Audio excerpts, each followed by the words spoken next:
Are soul contracts real? And how can you tell if you've been in one or currently are in one? This is exciting. This is a testimony. This is straight from God. I am so excited to share this with you. I hope it frees you from where you currently are, gives you more clarity and insight and awareness. And it was truly liberating for me to receive.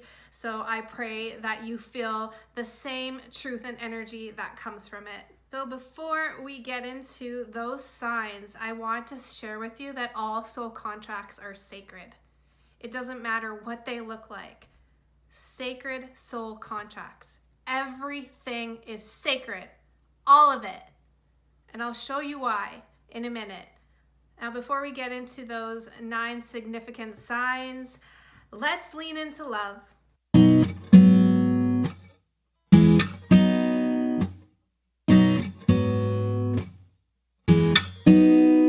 So the 9 significant signs that you're in a soul contract with somebody or were previously are, the first one is a push-pull dynamic. It just keeps going back and forth. One of you pushes, one of you pulls, one of you pulls, one of you pushes. The second sign is one of you is more awake, one of you is more aware, one of you is way more conscious than the other. And that can actually cause friction and tension and feel like you're unequally yoked. The third one is logically, you know you shouldn't keep going back, but you do. There's something that you're looking for. There's something that keeps pulling you back. Your soul is actually looking for something, by the way. I'll get more into that in a minute. One of you or both of you fall in love very fast in the beginning. When it ends, it feels like the most excruciating breakup ever. Like you're crushed. You're crushed and it doesn't make any logical sense. And you can actually feel like an emotional storm has come sweeping in through your life and you'll feel pain of past relationships even in it. The next sign is at times it feels like you're sacrificing your soul. You love this person, but you feel like you're giving more than you're getting back in return. The next sign is you both love very differently.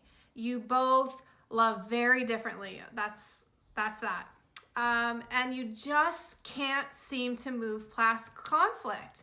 Even though the solutions are there right in front of your face, for whatever reason, you can't seem to move past conflict. And so this conflict just grows and grows and grows and grows and grows and grows and eventually gets to the point where there's so much pain in the relationship and nobody wants pain. So either one or both of you move away from that pain. And this could happen numerous times because of that push-pull dynamic. So there's a good chance if you've had any of these signs or all of them that you were in a sacred soul contract with somebody, which means that your souls decided and agreed upon and signed this contract that in this lifetime you guys would meet in order to shift or break a cycle. Let me say that again. You guys had already decided that you would be each other's teachers in this lifetime and ascend beyond a cycle and transcend it in this lifetime. And I want to speak to breaking cycles for a second. You may or may not be aware of this, but we all come into this life committed to breaking some cycles. That looks different for everybody. For example, since I was a little girl, I knew I was here for big things. And I couldn't really logically put that into reason. I just knew that I was here to say, this ends with me.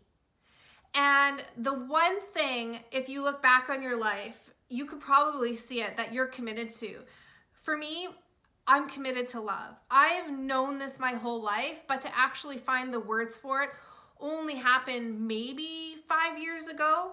I actually wrote it in my art studio on a wall. I am committed to love. Once you're committed solely, literally from your soul to something, and you have that awareness, the universe and God will transpire everything in your life to bring that commitment into fruition. So if you think of Jesus, whether you believe in Jesus or not, Jesus was emanating unconditional love. And unconditional love is being able to see yourself in every being, in everything. And our human egos get in the way of that. And our human patterning gets in the way with that. But the thing about cycles is they're not just ours. We are really, truly one. We are one. We are collectively together ascending, rising above the conscious level that we are at. So we have already chosen people to come into our lifetime to break these cycles to help our ascension. And our ascension really is remembering who we are.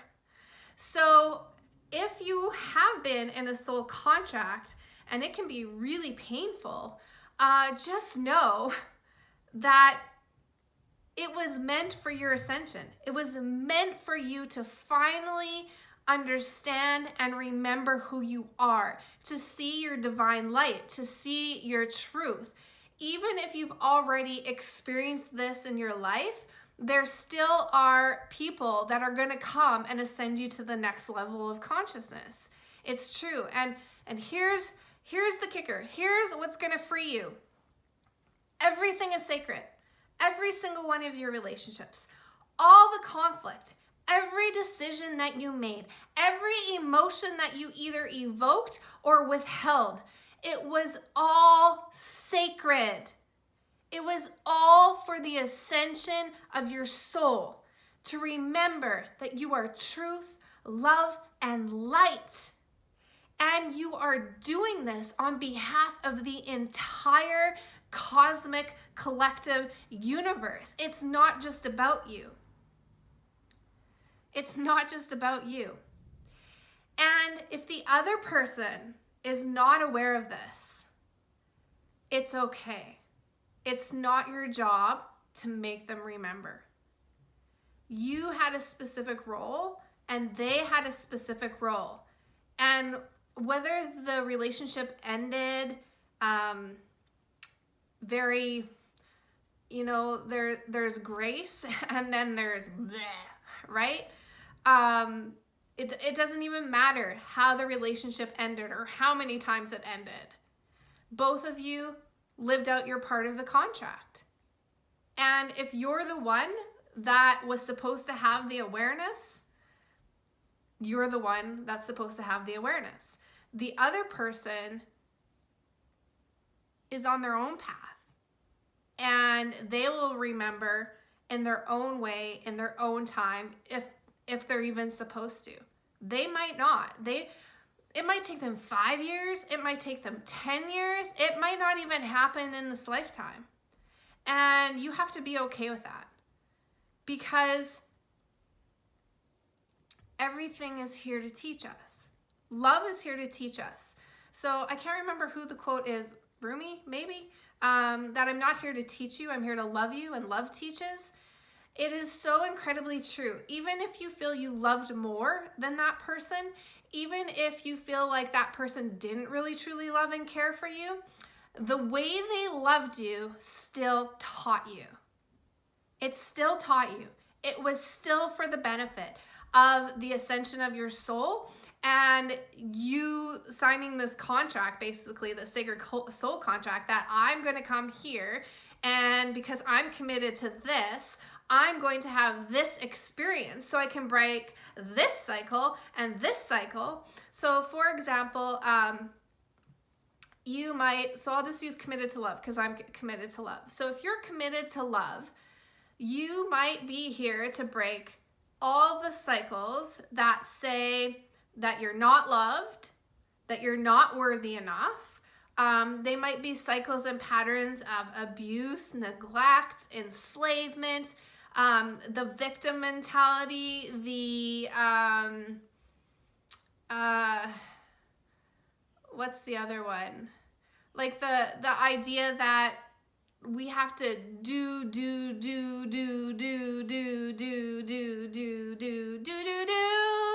in order to get, right? In order to get something. And love I learned this recently, doesn't actually let go. So if you're trying to let go right now, love doesn't let go. Love doesn't let go because love is always with you. You are essentially love. So love doesn't let go.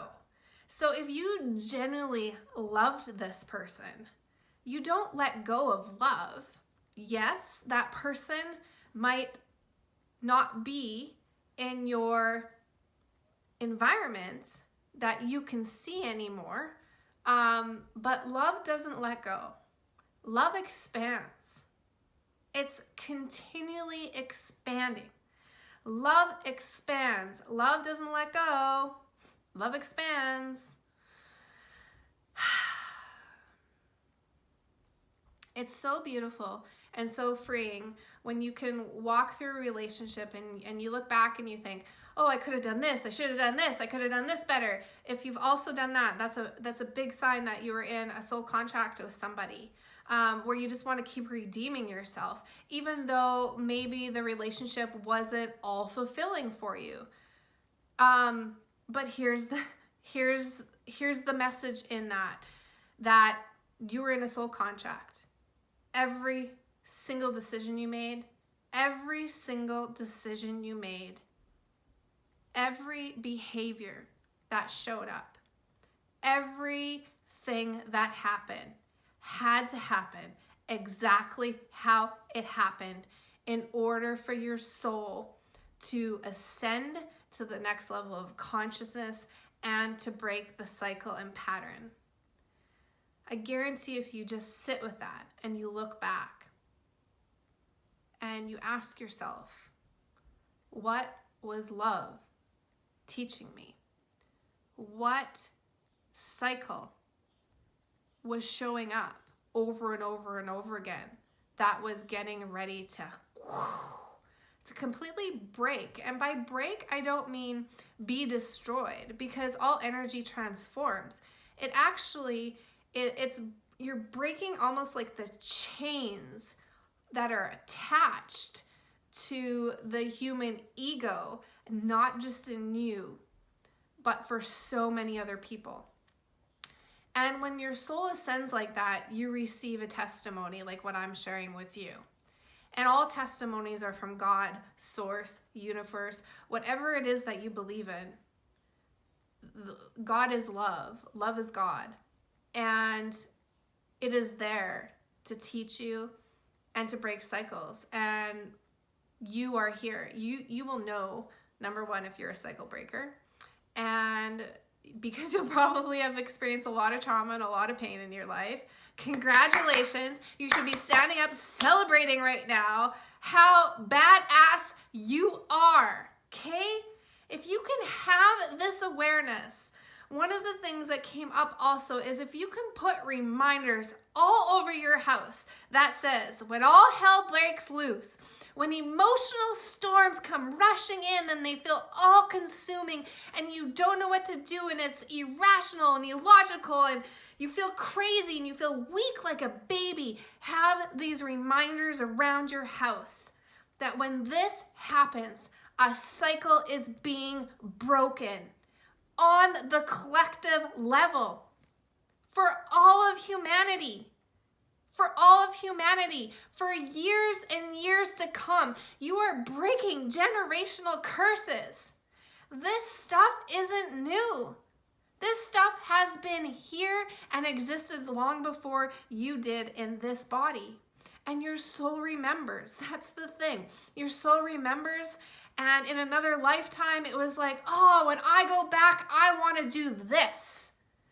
So my soul said, when I want to go back, I want to be so committed to love. So I decided to sign up with all of these teachers to teach me and help me remember what love is and my truth is and my light is. Because when I do that, because all souls are really one soul, we do that for everybody. So I will just recap those signs. If you have been or currently are in a push-pull dynamic, that's the number one. That means that you possibly are, or most likely are, in a sacred soul contract with somebody. One of you is more awake than the other. Logically, you know you shouldn't keep going back, but you do. Always feels like something is missing. You're always digging, looking for something more. One of you or both fall in love very, very fast. And one of the things that I have learned also through my commitment to love is love doesn't rush. It doesn't rush. Love is so incredibly special and sacred. It doesn't rush. I said that already. When it ends, it feels like the most excruciating breakup ever. And it doesn't make any logical sense. It doesn't make any logical sense. Oh, and you know what? Another one that I just thought of that I forgot to write down is sometimes when you're in a soul contract with somebody, is you question your intuition. Sometimes you listen to it, sometimes you don't. You question it. And at times it feels like you're sacrificing your soul, like you're giving more than you're getting in return. You both love very differently, and you just can't move past conflict. Sacred soul contracts are real. They're meant to ascend us and expand us. So best to just bless that partnership that you are in or currently in. Find out what the ascension is, what's the root of it, what cycle. You'll know the cycle because it will keep showing up in the conflict. It will. It will be the thing that's repeated over and over and over and over, like a broken record. So like the record player isn't actually broken, it's just the record is scratched. So that's a really good metaphor for when it comes to breaking cycles. What keeps getting scratched? What keeps irritating you? What keeps just making you go, There's gold in that. The cycle is in that information. I hope this gave you freedom, light, and love, and insight, and clarity, and vision into whatever your heart was asking. I thank you for tuning in. I would love to hear below, what are you committed to? What do you know? And maybe for the first time after having this conversation, what do you know you're committed to? Because once you know what you're committed to, you will start to cut yourself some slack when it comes to living out those experiences for the ascension of your soul. Thank you. I'm Amy. I love you, and I'm committed to love.